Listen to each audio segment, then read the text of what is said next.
미국의 16대 대통령 링컨은 가난한 마을에서 출생했습니다. 아버지는 배운 것이 없고 어머니는 성경으로 그를 깨우친 여인이었습니다. 그렇지만 그 어머니는 링컨을 통해서 성경을 가르쳤고 그 가르침 가운데서 링컨이 자라났습니다. 어머니의 신앙 그리고 어머니의 그 인품을 통해서 그는 잘 자라게 된 것이죠. 링컨이 11세 되던 해에 어머니는 세상을 떠나게 됩니다. 임종을 정한 어머니가 링컨의 손을 잡고 이런 얘기를 합니다. 아브라함 링컨아, 너를 두고 하나님 앞으로 간다. 내게 좋은 재산도 밭도 어떤 것도 줄 수는 없지만은 내가 이 성경책 한 권을 유일한 재산으로 준다. 한평생 이 가운데 있는 말씀으로 보배를 삼고 재산을 삼고 양식을 삼고 이 교훈대로 살아가거라. 그러면 내 길이 형통하리라. 하고는 숨을 거두었습니다. 링컨은 11세에 어머니가 세상에 떠나고 그 어머니가 주신 말씀을 가지고 한평생 살았는데 평생 동안 낡아 빠진 성경책을 항상 손에 쥐고 있었습니다. 대통령 취임식에도 이 성경책으로 선서를 했습니다. 그리고 그 어머니가 들려준 그 성경책을 통해서 늘 생각하는 게 있습니다. 이 성경책으로 인해서 오늘 내가 여기에 있는 것이다. 그것이 바로 성경입니다.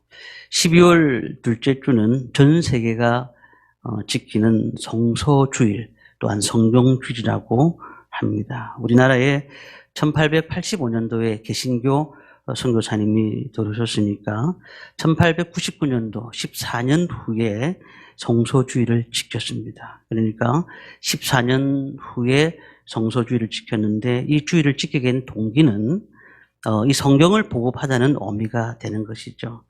우리나라는 1950년도에 전쟁이 일어났지만 그 전쟁의 폐허 속에서도 성서공회에 헌금을 보내고 그리고 성경을 보급하자는 그런 운동이 일어났습니다. 지금 전 세계에 성경 가운데 30%를 우리나라에서 만들고 보급하고 있다는 사실을 우리는 알아야 됩니다. 저도 이 성서공회를 통해서 초등학교 1학년 때, 국민학교죠. 국민학교 1학년 때 아버지를 통해서 초등학교 아이들을 주려고 조그만 파란 성경책, 정말 파란 성경책 그거를 한 3, 40권을 들고 학교에 간 적이 있습니다. 그리고 가서 담임 선생님이 믿는 분이다 보니까 그 성경책을 이렇게 나눠주는데 얼마나 기분이 좋은지 몰라요. 조그만 책인데도 아이들은 또 그걸 또 다 받으려고 하더라고요. 그게 아직까지 기억에 남습니다. 우리 성경은 결국 그냥 일반 책이 아니라 변화와 회복의 역사가 일어나는 책이 성경입니다. 그래서 이 성경은 사람을 변하게 하는 겁니다. 우리가 잘 아는 어거스틴 같은 사람은 젊은 시절에 굉장히 허랑방탕한 생활을 했던 사람입니다. 어머니는 그 아들을 위해서 눈물로 늘 기도했습니다. 하나님, 이 아들이 정말로 세상에 빠지지 않게 하시고 하나님 앞에 나오게 하여 주옵소서. 그 어머니 모니카는 늘 자녀들을 위해서 기도하는데요. 그런데 이 어거스틴은 만이교회에 침체되어 있었습니다. 잡탕식 종교. 그는 그렇게 믿고 있는 가운데서 갑자기 성령이 역사하시는 가운데 성경을 보게 됐는데 로마서 13장 13절에서 14절 말씀을 보았습니다.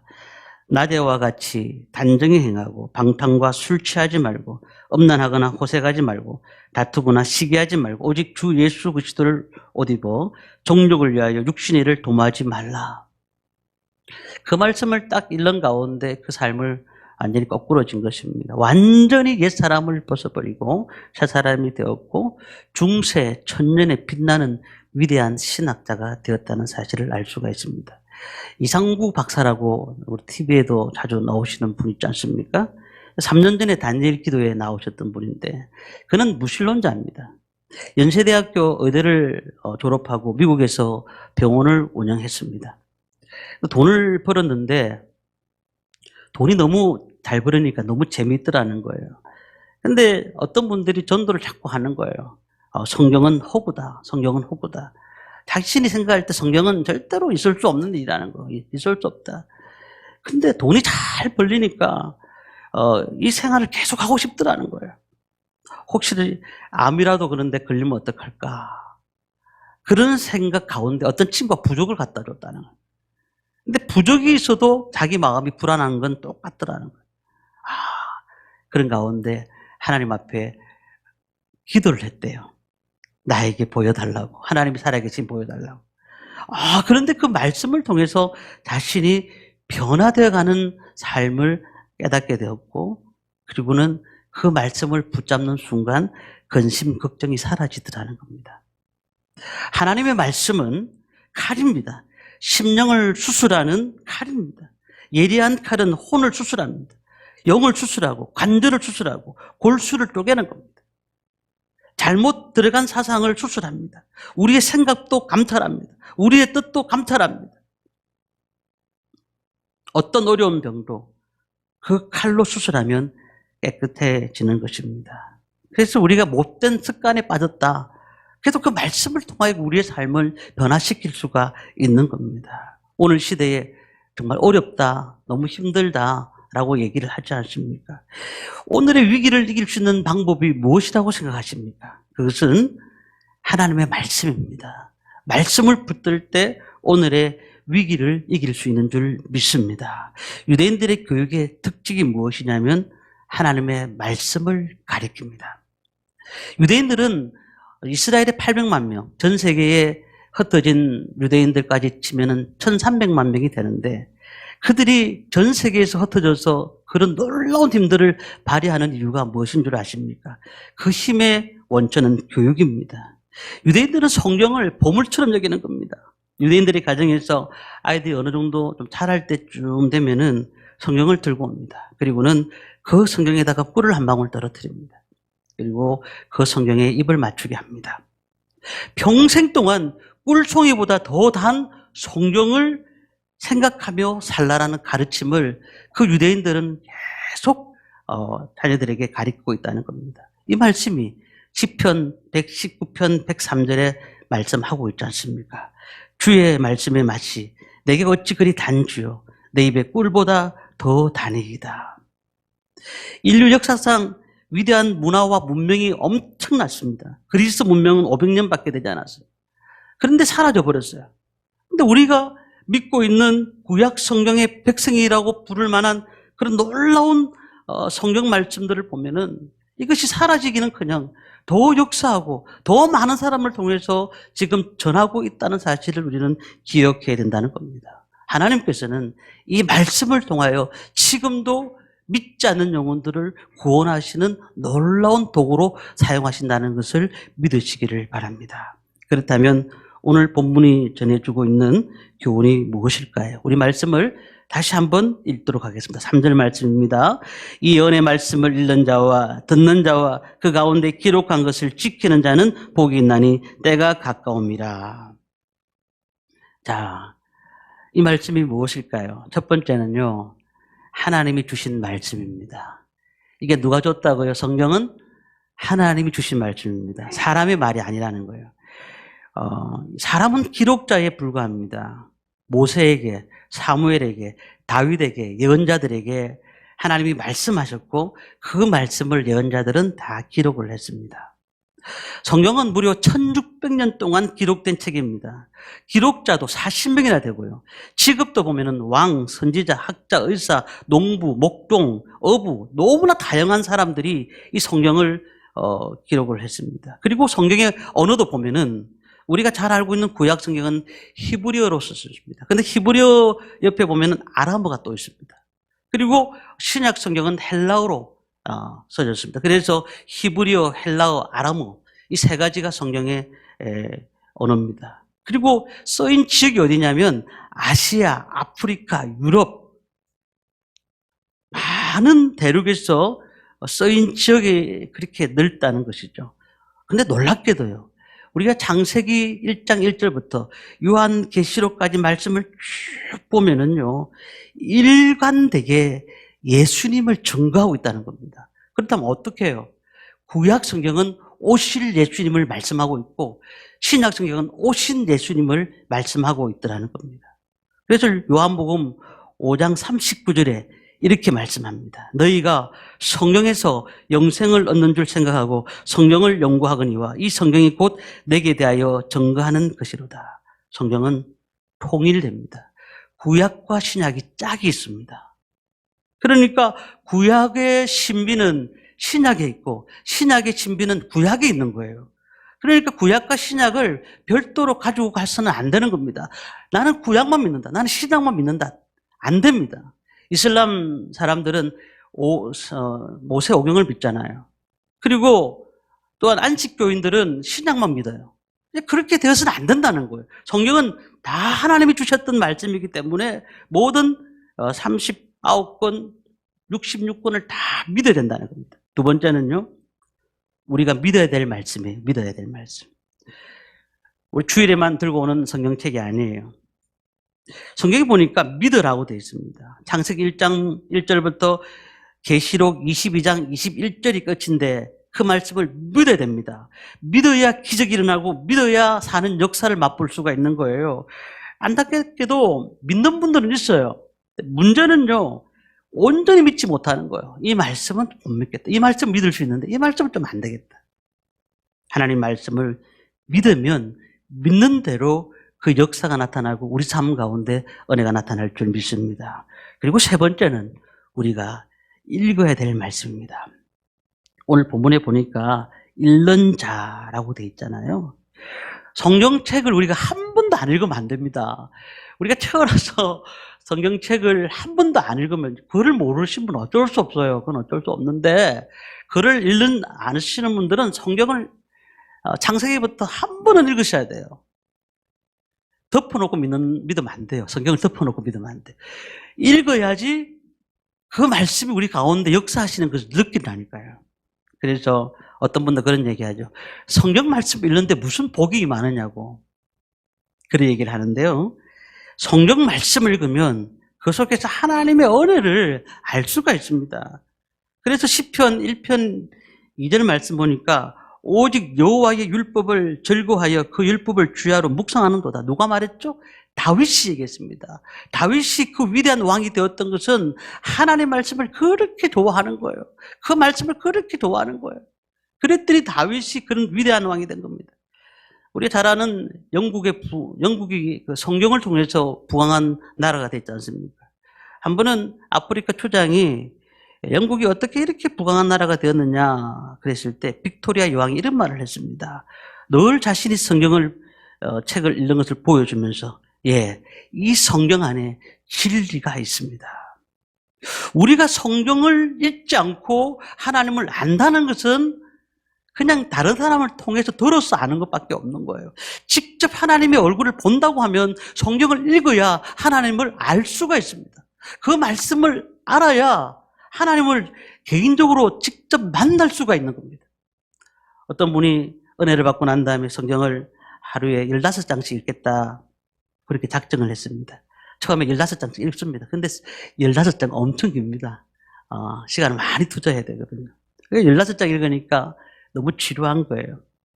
그래서 힘들다. 안 되겠다. 하나님 죄송합니다. 5장만 읽겠습니다. 5장만 읽는 거예요. 5장도 너무 힘든 겁니다. 직장 가고 하는데 너무 힘든 겁니다. 이것도 안 되겠다. 이제는 하나님이 우리에게 말씀을 하셨으니까 성령께서 우리 가운데 오셔서 말씀하여 주옵소서. 그리고는 성경책을 딱 잡고 있다가 딱 펴니다. 그리고는 손가락으로 딱 짚었습니다. 근데 그 말씀을 하나님 이 말씀대로 살겠습니다 했는데 그 말씀이 무슨 말씀이 나온 줄 압니까? 그가 물러가서 스스로 목매어 죽은지라. 가룟유다 얘기가 나오는 거예요. 이런 말이 나올 수가 없다. 그럼 다시 한 번 더 손가락을 다시 펴가지고 접어가 딱 접습니다. 너에게 무슨 말씀을 하든지 그대로 하라. 요한복음 2장 5절 말씀이 나오는 거예요. 이럴 수가 없습니다. 다시 한 번 펴니다. 너도 이와 같이 하라. 누가복음 10장 37절 말씀이 나오는 거예요. 그때 그분이 회개했다는 거예요. 하나님의 말씀을 한 부분만 읽고 그 말씀이 내게 주신 말씀이라고 말하는 것이 아니고 성령은 전체를 다 볼 줄 알아야 돼요. 이단들이 제일 잘하는 것은 한 부분을 보면서 우리에게 다 이렇게 돼 있지 않느냐. 근데 너희들은 행하지 않느냐라고 얘기하는데 배경을 알아야 돼요, 성경은. 왜 그 성경이 써야 되는지 배경을 알아야지 그 말씀을 온전히 우리가 이해할 수가 있는 겁니다. 우리 성도님들 하루에 3장씩 읽는 운동 하시기 바랍니다. 하루에 3장씩. 장세기부터 쭉 읽어보시기 바랍니다. 자, 읽는 것, 그 이상은 뭘까요? 묵상하는 거예요. 묵상하는 것. 세상 소리를 들어보십시오. 지금 얼마나 많은 좋지 않은 소리가 지금 계속해서 들리고 있습니다. 그러다 보니까 다툼과 그 다음에 사고, 얼마나 많은 사고, 얼마나 많은 다툼. 그러니까 자꾸 그런 걸 보니까 내 심장이 비폐되는 거예요. 그리고 막 절망이 일어나는 거예요. 그러면 그렇게 생각하면, 그러면 하나님 말씀 읽으면 그게 뭐 변화가 됩니까? 하나님 말씀을 읽어보고 얘기하세요. 하나님 말씀을 한 번 정도 읽어보시고, 그리고는 다시 한번 하나님 말씀을 들으십시오. 그리고는 그 말씀대로 살아보시기 바랍니다. 오늘 우리가요, 모든 미래가 하나님 말씀 안에 있다는 사실을 믿으시기를 바랍니다. 시편 119편 97절에 이렇게 말합니다. 내가 주의 법을 어찌 그리 사랑하는지요. 내가 그것을 종일 작은 소리로 엎조리이다. 하나님을 사랑하기 때문에 이 말씀을 읽는 거예요. 하나님을 사랑하기 때문에 이 말씀을 아는 거예요. 구원받기 전에는, 은혜 받기 전에는 몰랐어요. 근데 은혜 받고 난 다음에 성경을 읽으니까 그 말씀이 얼마나 좋은지, 하나님께서 사랑하시고 용서하시는 그 사랑이 그 성경책 안에 있더라는 사실을 우리가 알 수가 있는 거예요. 그러니까 다른 데서 위로받으려고 하지 마시고 하나님 말씀을 통해서 위로받으시기 바랍니다. 다른 데서 사람들하고 얘기한들 아무 의미 없습니다. 흘러간 유행가를 부른다고 해서 내 삶이 적셔지는 게 아니에요. 정말로 하나님 말씀이 우리 가운데서 오셔서 나를 위로하시고 그 말씀을 통하여 나의 삶을 주관하신다는 것을 우리가 깨닫게 되는 겁니다. 성경에 보면은 하라, 하지 말라 이런 얘기가 나오죠. 해도 되고 안 해도 된다 이런 말은 없어요. 성경에 보면요. 어떤 분이 그 성경을 읽다 그래, 너무 피곤하다. 성경을 읽다 보니까 하라, 하지 말라 이런 얘기가 있으니까 너무 구속받는 것 같다. 구속받는 것 같다. 부담이 된다는. 그런데 성경 말씀을 읽어보세요. 그리고는 그 말씀을 한번 내 말씀으로 받아들여 보십시오. 그러면은 사람이 뜻으로 사는 것이 아니고 하나님의 입으로 나오는 말씀으로 산다는 사실을 우리가 알게 되는 거예요. 알게 되는 거예요. 저희 교회에서 이제 2년 전에 필사를 시작했고 필사가 이제 근래에 끝났습니다. 필사하는 게 참 좋아요. 필사를 한다는 건 너무 좋아요. 필사를 하면 그 말씀을 사랑한다는 그런 의미가 있는 거죠. 그래서 요즘 보면은 기독서점 가보니까 필사 종이도 다 팔더라고요. 필사를 요한복음을 한다. 요한복음이 참 은혜가 많이 되잖아요. 그 말씀을 한다든지 사도행전을 한다든지 필사를 많이 하십시오. 하나님 말씀을 사랑하게 되니까 은혜가 넘치는 거예요. 제가 우리 교회에서 후원하고 있는 필리핀 백이상 선교사님이 그 얘기를 하더라고요. 코로나 시절에 정말 뭘 할 수가 없더래요. 그래서 그 필리핀에 있는 그 성도들한테 다 필사 종이를 나눠주고 필사를 하라고. 근데 그 필사를 하는데 한 주는 요한복음하고 한 주는 다른 복음하고 이렇게 하는데 하고 난 다음에 그들이 변화되는 모습들이 보이기 시작하더라는 거예요. 하나님의 말씀을 읽고 말씀을 쓰고 말씀을 귀하게 생각하는 사람들은 하나님이 그들을 정말 기쁘게 생각하고 그들을 통해서 은혜를 주시고 복을 주실 줄 믿습니다. 그러니까 우리가 말씀을 잘 들어야 돼요. 풀을 먹고 대책임질하는 동물들 아십니까? 근데 동물들이 풀을 뜯어먹을 때 재빨리 많이 먹습니다. 그렇지 않아요? 우리 성도들에게도 그렇습니다. 말씀의 대책임질이 필요한 겁니다. 말씀을 듣는 것으로 끝나는 것이 아니라 말씀을 들었으면 그 말씀을 대책임질하는 겁니다. 제자훈련을 받을 때 제자훈련을 받습니다. 이제 교회들마다 받으면 제자훈련에서 꼭 첫 번째 하는 얘기가 뭐냐면 오늘 낮예배 목사님의 말씀을 다 서머리하라는 거예요. 다 이렇게 적으라는 거예요. 왜 그걸 적느냐? 적어서 그 말씀을 다시 묵상하라는 거예요. 다시 내 말씀으로 바꿔가라는 거죠.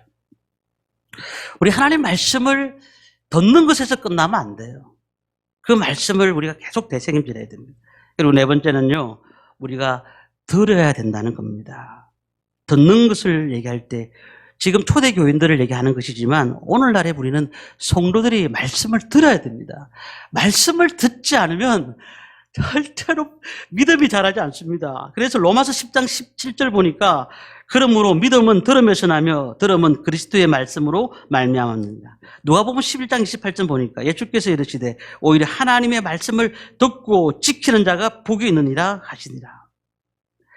말씀을 들을 때요, 사람의 말로 받지 말고 하나님 말씀이 나한테 한다고 듣고 들으시면 은혜가 돼요. 그러면은 하나님께서 우리 가정에, 내 개인에게 말씀하신다는 사실을 알고 그 말씀을 받아들이시기 바랍니다. 수많은 이단들과 교사들이 유혹하고 있는 가운데 있는데 우리는 자꾸 그 말씀을 이렇게 우리가 필요한 말씀만 들으려고 해요. 지금 얼마나 많은 이단들이 우죽순처럼 나타나가지고 우리를 괴롭히고 있는지 모르시잖아요.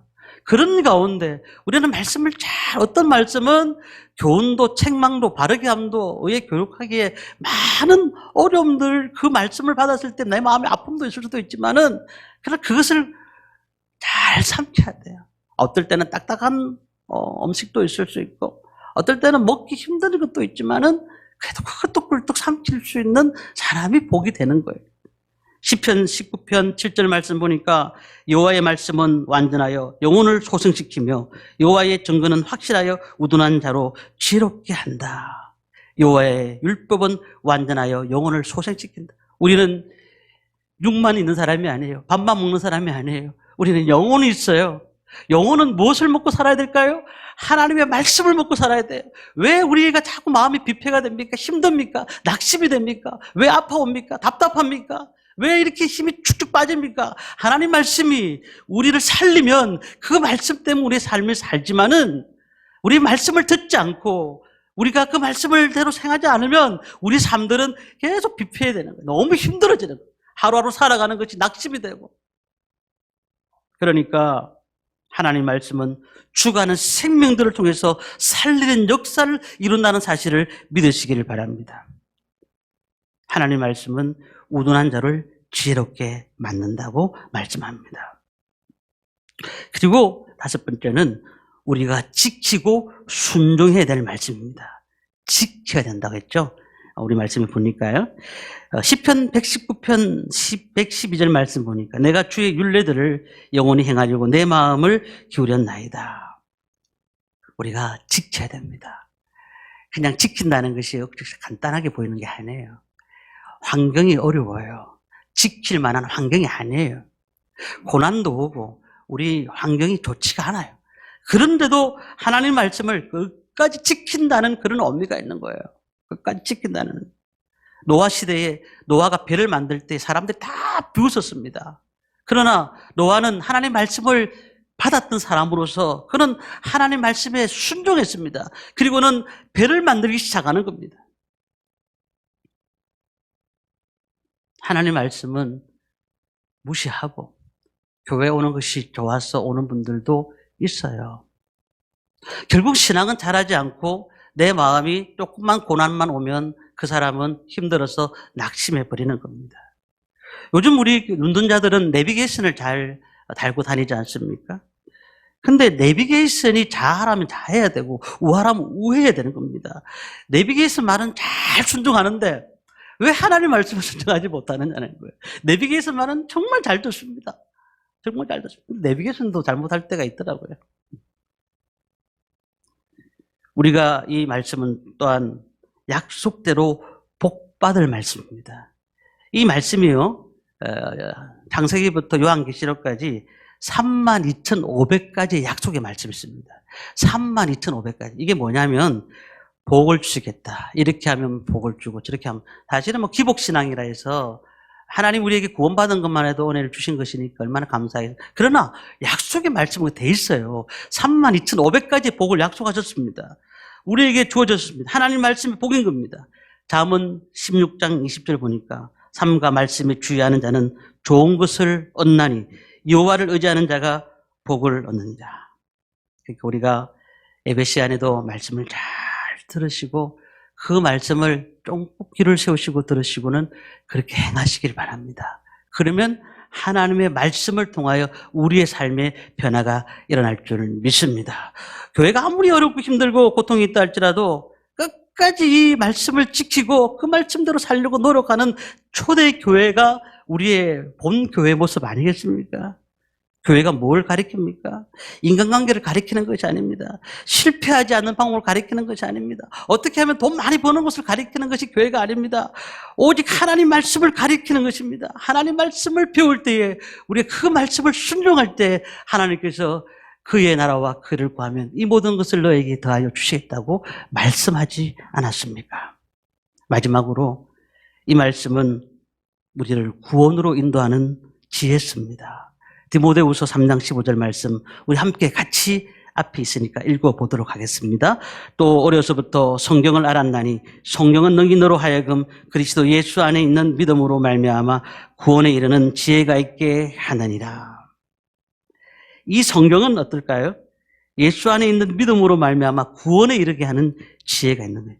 책 속에 길이 있는 거예요. 답답합니까? 말씀 읽으세요. 하나님이 그 길을 보여줍니다. 한숨 쉬지 마세요. 하나님 말씀을 들으세요. 하나님 말씀대로 살아보세요. 그렇다면 그 속에 하나님의 역사를 우리 가정 가운데, 우리 직장 가운데, 우리 자녀들 가운데, 우리 삶 가운데 하나님께서 그 길을 분명히 여호와이라고 예배하신 줄 믿습니다. 얼마나 지금도 많은 말씀들이 우리에게 막 쏟아지고 있는데 그 말씀은 우리에게 다가올 때마다 늘 그 말씀이 우리 가운데 살아있지는 못하고 그냥 그 말씀 아무나 주는 말씀처럼 보이면 안 된다는 거예요. 이단들 보세요. 예수를 10년 믿었는데도 불구하고 우리는 성경을 잘 몰라요. 근데 이단들은 성경 공부 6개월만 딱 하면은 성경을 잘 압니다. 뭐 자기들이 아는 성경이겠죠. 구원파, 4층에 구원파 있잖아요. 1년 동안 성경 공부 가르칩니다. 하나님의 교회, 안상홍 정인회 1년 동안 성경 가르칩니다. 자기들 중심으로 가리키는 거예요. 그러면 1년 후에 딱 졸업을 하면 우리 교회 10년을 예수 믿은 사람보다 더 똑똑한 거예요. 똑똑한 거예요. 우리가 그 사람들하고 대화하면 안 되는 거예요. 너무 많이 알고 있으니까. 너무 많이 알고 있으니까. 우리는 좋은 게 좋다라고 얘기하면서 그냥 신앙생활 하고 있지만 성경을 모르고 있으니까 늘 넘어지는 거예요. 혹시 내가 믿은 예수가 잘못된 건가 그러면? 라고 생각하는 구원론도 막 흔들리기 시작하는 거예요. 정말 우리는요, 성경을 잘 배워야 됩니다. 3장 16절, 17절 보면 이렇게 말씀합니다. 모든 성경은 하나님의 감동으로 된 것으로 교훈과 책망과 바르게 함과 의로 교육하기 유익하니 이는 하나님의 사람으로 온전하게 하며 모든 선한 일을 행할 능력을 갖추게 하려 함이니라. 온전하게 한다는 거예요. 온전하게. 예수 믿으면 이상한 짓 안 합니다. 온전합니다. 바로 살면 성경을 잘 아는 사람들은 온전합니다. 온전하게 사는 거예요. 그런데 이단들은 온전하지가 못해요. 조금 처음엔 온전한 것처럼 보이다가 나중에는 이상한 방법으로 빠져나갑니다. 말씀을 마칩니다. 우리 하나님 말씀을 성도님들은 잘 배우시기 바랍니다. 이 땅에 필요한 것만 내가 가져가는 것이 아니고 정말 하나님이 주신 말씀은 창세기부터 요한계시록까지 버릴 말씀이 없어요. 그 말씀들을 잘 우리는 배워야 되고 그 말씀을 꿀꺽 상처야 됩니다. 혹시 쓴 말이라도 쓴 말씀이라도 그것이 내한테 양약이 될 수가 있는 거예요. 은혜가 될 수가 있는 거예요. 그러니까 성경책은 주일 하루만 막 펼치는 것이 성경책이 아닙니다. 성경을 늘 매일 묵상하십시오. 제가 그래서 내년도부터는 우리 밴드에다가 주일 새벽기도 때 평일 새벽기도 때 오시지 못하는 분들 때문에 제가 새벽기도 말씀을 다 올려놓을 겁니다. 그래서 말씀을 읽고 묵상하시길 바랍니다. 그렇게 하셔서 주님과의 교제를 늘 잘하시기를 바라고요.